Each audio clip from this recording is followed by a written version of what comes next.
Hi, my name is Khalid and welcome to my channel.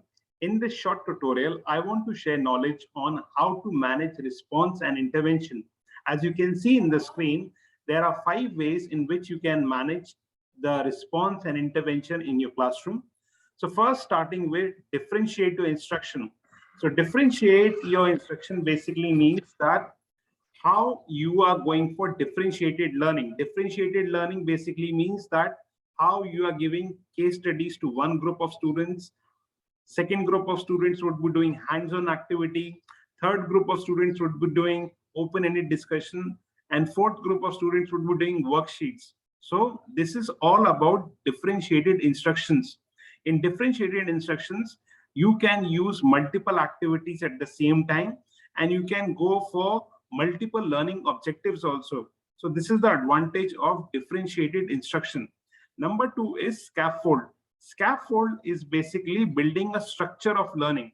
Building a structure of learning means that what you want in the first place, then second place or third place, or maybe as per the lesson plan, what will be your starting activity, what will be your main activity, what will be your plenary, what will be your learning outcomes.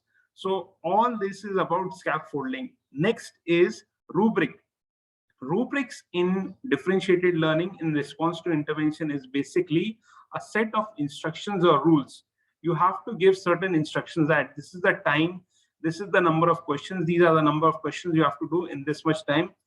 So this is about rubrics. You have to train your students or your audience about your rubrics. What are you looking for in that particular time frame?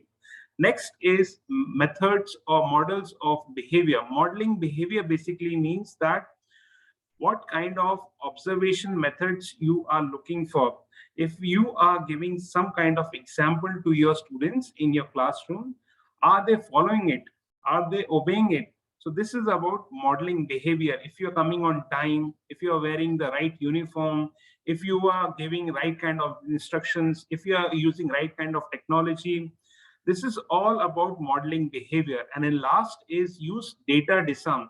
Use data disarm means that how you are monitoring the risk. This is about risk management in your classroom, in your sessions. So I hope you will find this tutorial informative. If you need more explanation on any topic, please do revert back on teachingandcoaching2020@gmail.com. Thank you so much for watching. Thank you.